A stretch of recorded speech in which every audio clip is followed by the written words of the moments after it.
होली का क्रम रंडी रहती है, होली खिलाती है। मेरा निवेदन है, होली का त्योहार आ रहा है, उस फागुन के त्योहार में मेरा देवादिदेव महादेव माता पार्वती के साथ होली खेलता है, मेरा कृष्ण कन्हैया राधा रानी के साथ होली खेलता है। आप भी अपने इष्ट मित्रों के साथ होली खेलिए और दिल से खेलिए। तो कभी मौका लगे तो एक बार महादेव की होली खेलने के लिए आप सीहोर, कभी मौका लगे तुम ब्रज की होली तो बहुत खेले होगे, एक बार महादेव की होली खेलने सीहोर आओ। हमारा कुबेरेश्वर बाबा भी होली खेलता है, ऐसा रंग में रंगता है कि वो फिर रंग कभी छूटता ही नहीं। एक ही दिन करते हैं वहां, बस एक तो कभी अपने स्वभाव को नहीं बदलना। हम भी उसमें रहते हैं, पूरी होली में आपके साथ में गुलाल खेलने के हम भी साथ तुम्हारे साथ साथ चलते हैं, क्योंकि हम 5 महादेव के साथ होली खेलने के लिए उस दिन निकलते हैं। 5 महादेव, उस दिन हमारा नियम रहता है 5 महादेव के मंदिर जाना है, उनके साथ रंग खेल कर आना। 5 महादेव के साथ जो रंग खेला वो जिंदगी में पंचम इंद्री हो, चाहे वो कर्म इंद्री हो, चाहे वो ज्ञान इंद्री हो, चाहे वो मन रूपी इंद्री हो, ये सब भगवान के रंग में रंगी रहे। इसलिए हम 5 महादेव के साथ होली खेलने के लिए उस दिन निकलते हैं। कभी आपको मौका लगे तो आप अंदाजा लगाना, जो सीहोर के आसपास के हो या आसपास रहते हो, और छुट्टी मिल जाए तुम्हें होली के समय पर, तो उस समय पर स्मरण करना, जिस दिन होली जलती उस दिन नहीं, उसके दूसरे दिन भी नहीं, उसके तीसरे दिन शिव तत्व सुबह हम जल्दी उस समय 9 बजे होली खेलने के लिए बाबा के साथ निकल गए। शिव तत्व अहम से, अहंकार से दूर हो जाओ। दिवाली तुमको थोड़ा सा अभिमान सिखा सकती है, रक्षाबंधन तुमको थोड़ा सा अभिमान सिखा सकती है, मकर संक्रांति तुमको थोड़ा सा अभिमान सिखा सकती है।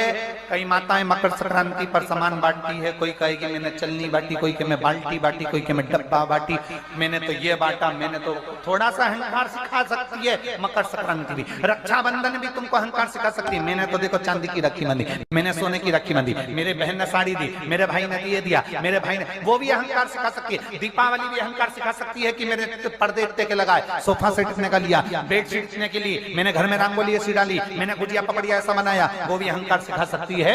सारे त्योहार अभिमान सिखा सकते हैं, केवल एक होली ऐसी होती है जो अहंकार से विहीन सिखा सकती है। मालूम नहीं पड़ता व्यक्ति की शान क्या, सत्ता क्या, शोहरत क्या, कौन हो तुम, वो रंग में डूबे हुए हो। बस शिव तत्व वही कहता है, इस महादेव के रंग में एक बार अगर डूब गए तो फिर तुम उस रंग में रंगने के बाद दूसरा रंग तुम पर चढ़ता नहीं।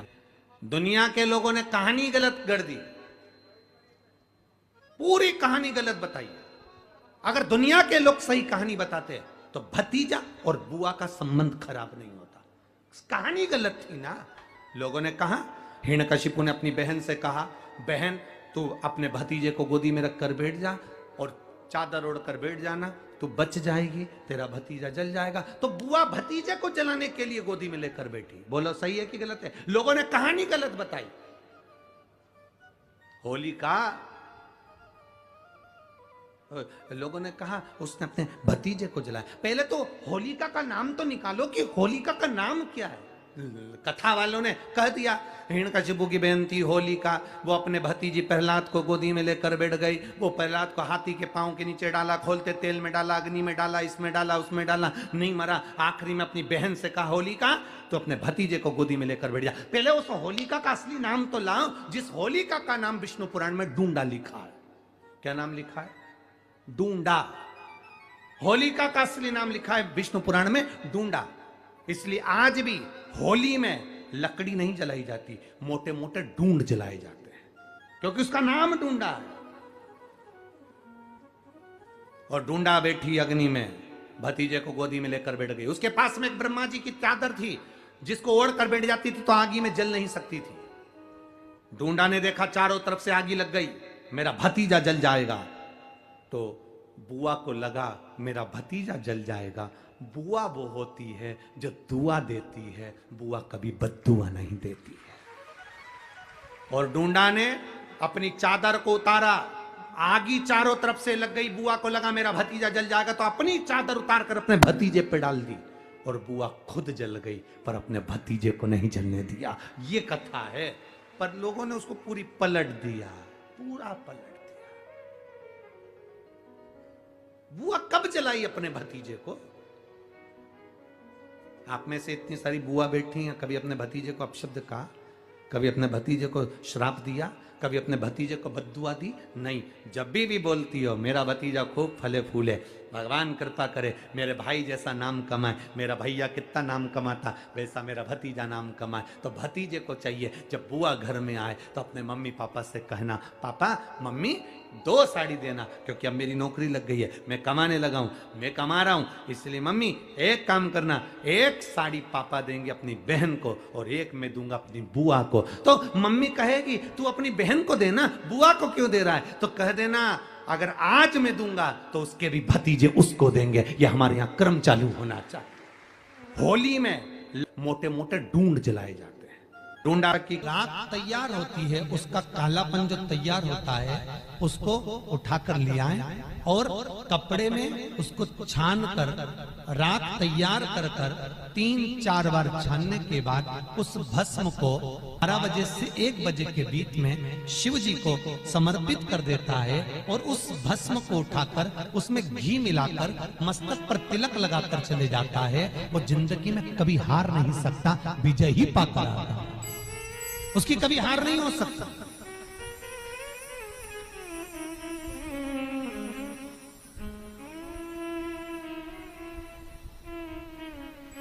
वो कभी हार नहीं सकता। शिव महापुराण की कथा कहती है वो भस्म विजेता को प्रदान करती है। आपको किसी से नहीं कहना, किसी के हाथ नहीं जोड़ना, केवल वो भस्म का तिलक लगाकर जिससे आपका काम निकालना है उसके सामने पहुंच जाएगी, आपको सुख का अनुभव हो जाएगा, कार्य सिद्ध। तो भस्म इतनी प्रबल होती है। मार्च को महादेव की होली अपने शिवालयों में शंकर जी शिव मंदिर के अंदर चंदन का जल 1 लोटा अवश्य चढ़ाएं। महादेव की होली अवश्य मनाएं। होली आ रही है, लगी नहीं रिया की होली जैसा है। दिवाली आती है तो लगता ही नहीं कि दिवाली जैसा है, राखी आती तो लगता ही नहीं राखी जैसा है। सारे त्योहार फीके हो गए गुरुजी। हमने कहा त्योहार फीके नहीं हुए, त्योहार का कलर फीका नहीं हुआ, त्योहार का रंग फीका नहीं हुआ है, बस त्योहार वही है, गुलाल वही है, मिठाई वही है, गुजिया पपड़िया वही है, खुरमे चकरी वही है, पपड़िया वही है, गुजिया वही है, इंसान वही है। बस बाजार में से जो रौनक समाप्त नहीं हुई है, रौनक आपके भीतर की समाप्त हो गई। आपके भीतर इतनी ईर्ष्या भराती गई, इतनी ईर्ष्या भराती गई, इतनी ईर्ष्या भराती गई कि वो ईर्ष्या के कारण, उस अहंकार के कारण, उस अहम के कारण तुम एक दूसरे से मिलना पसंद नहीं कर पाते। पहले के लोग कहते थे हमारे यहाँ जब होली होती थी इतने लोग आते थे, मिलने जाते थे, गुलाल लेकर जाते थे। आजकल तो कोई दिखता नहीं है। कारण केवल इतना सा है, तुम्हारा अहंकार, तुम्हारा ईगो, तुम्हारा अभिमान तुम्हें अपने घर से बाहर नहीं निकालता। तुम घर से बाहर नहीं निकलते अपने अहंकार के कारण, अपनी काया के कारण, अपनी अभिमतता के कारण आप दूसरे से मिलना पसंद नहीं करते। जरा सा कोई ने कलर लगाया तुम्हें क्रोध आ गया, जरा सा किसी ने गुलाल लगाया तुम्हें गुस्सा आ गया, जरा सा कोई आया भाभी जी भैया जी करके गुलाल लगा गया, तुम न न न न न न न न न कहां जाओ। इतने वीआईपी हो गए, इतने वीआईपी हो गए, इतने वीआईपी हो गए कि अपने त्योहारों से भी दूर हो गए। मेरा निवेदन है, होली का त्योहार आ रहा है, उस फागुन के त्योहार में मेरा देवाधिदेव महादेव माता पार्वती के साथ होली खेलता है, मेरा कृष्ण कन्हैया राधा रानी के साथ होली खेलता है। आप भी अपने इष्ट मित्रों के साथ होली खेलिए और दिल से खेलिए। अरे सीहोर जिले में एक होली होती थी, उस होली का नाम हमने पिछली बार बदल दिया था। कौन सी होली कर दी थी? महादेव की होली। पिछली बार हमारे सीहोर जिले में हमेशा होती आई थी वो होली, थोड़ा उसका नाम हमने चेंज कर दिया था तो उसको महादेव की होली कर दिया था। मेरे सीहोर जिले के रहने वाले सभी रहवासियों से, जिले भर के निवासियों से निवेदन करना चाहूंगा, वो पुरानी होली को बंद कर कर महादेव की होली नाम दिया गया है। शिव मंदिर में जाना है, चंदन का जल शिव जी को 1 लोटा चढ़ाना। एक बात अपनी जिंदगी में उतार कर रखो, शंकर भगवान को घी का दिया भी लगाओ तो तुम्हारे घर में जो असली घी हो, थोड़ा सा भले 1 पत्ती लगाओ, भले इतनी सी बत्ती जलाओ, पर असली घी की जलाओ। शिव जी को अगर चंदन भी लगा रहे हो तो असली लगाओ। शंकर भगवान को चावल भी चढ़ा रहे हो तो असली चढ़ाओ। शंकर भगवान को अगर अष्टगंध भी चढ़ा रहे हो तो असली चढ़ाओ। केमिकल का कोई चीज मेरे महादेव को मत चढ़ाओ जिससे भगवान शिव की मूर्ति नष्ट हो। ऐसी कोई चीज मेरे महादेव को ना चढ़ाओ। अगर शंकर भगवान के साथ आप होली खेल रहे हो तो चंदन का पानी शंकर भगवान को चढ़ाइए, अष्टगंध का जल भगवान शिव को चढ़ाइए। तो करो तैयारी, आ रहा है त्रिपुंडधारी महादेव की होली।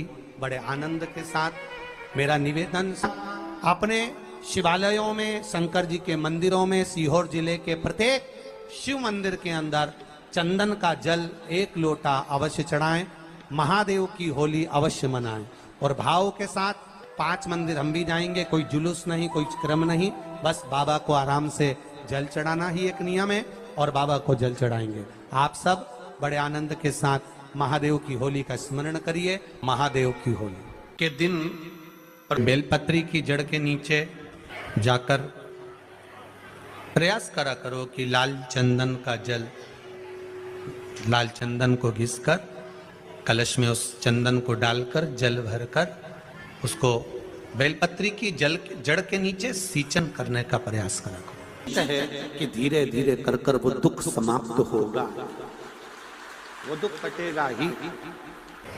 एक बहुत ध्यान देने वाली बात है कि अगर मान लो कि कहीं पैसा अटक गया है, नहीं आ रहा है, बहुत अथक प्रयास कर लिया, चंदन का जो जल होता है ये व्यक्ति के जीवन में जो धन कहीं रुक गया, अटक गया, नहीं दे रहा, बेलपत्री के वृक्ष के नीचे, जड़ के नीचे सींचन करने से वो प्राप्त होता है। अथर्ववेद में वर्णन किया गया कि पीपल के वृक्ष की जो जड़ होती है, बेलपत्री के वृक्ष की जो जड़ होती है और आंवले के वृक्ष की जो जड़ होती है, इसके नीचे स्वर्ग का निवास होता है। किसका निवास है? स्वर्ग का निवास। जहां पर ये वृक्ष होता है और उस वृक्ष के नीचे बैठकर हम जब किस जल का सींचन कर रहे हैं, जैसे अभी आपको कहा था कि जल में अगर लाल चंदन मिला हो और आप बेलपत्री के जड़ में सींचन कर रहे हैं तो लक्ष्मी की आवक बढ़ेगी। कहीं पैसा अपना अटक गया, नहीं आ रहा, आएगा। पीपल की जड़ में इत्र का जल, पीपल की जो जड़ होती है उसमें इत्र का पानी, थोड़ा सा जल, उसमें थोड़ा सा इत्र का भाग हो महाराज, और आप भगवान पीपल देव, पिपलेश्वर महादेव का स्मरण कर कर पीपल की जड़ में अगर जल चढ़ा रहे हैं और मान लो शरीर में कोई कष्ट हो गया है, शरीर में कोई रोग हो गया है, कोई मालूम पड़े ये हाथ 4 दिन से दुख रहा है या 4 दिन से ये नस दब गई है या ये कमर दब रही है, तो आप 2-4 दिन कर देखो। कलश के अंदर जल, जल में इत्र का थोड़ा सा भाग, पीपल की जड़ के नीचे आप उसका सींचन करिए पिपलेश्वर महादेव के नाम से। उस जल को थोड़ा सा भाग लेकर आ जाओ उसी में से जो चढ़ाया है, और उस स्थान पर जहां कष्ट है उसको लगाना प्रारंभ करिए। 2 दिन 3 दिन कर कर देखो। प्रैक्टिकल करने में क्या जाता है? सीवर वाला महाराज झूठ बोल रहा हो तो कभी कभी अगर ऐसा लगे जीवन में कि दुख बहुत ज्यादा आ गया है, बहुत तकलीफ आ गई है, तो लाल चंदन को घिसकर उस लाल चंदन का लेपन भगवान शंकर पर कर कर फिर पानी चढ़ाओ। अगर कोई संकट भारी है और नहीं कट रहा, जैसे किसी नारी का गर्भ नहीं ठहर रहा, 15 साल हो गए, 20 साल हो गए, 25 साल, जैसे इसने लिखा एक माता ने कि 18 साल की बेटी हो गई थी पर संतान में पुत्र नहीं, तो उसने भाव से कथा सुनी। ऐसे आपके भीतर अगर 20 साल हो गए, 25 साल हो गए, 30 साल हो गए, संतान का सुख ही नहीं है, लाल चंदन का लेपन बाबा भोलेनाथ पर करना प्रारंभ करो। पीठिका पर लाल चंदन का लेपन करना प्रारंभ करो। लाल चंदन से बाबा का श्रृंगार करना प्रारंभ करो। एक बेलपत्री पर लाल चंदन, दोनों पत्ती नीचे वाली, जो नीचे की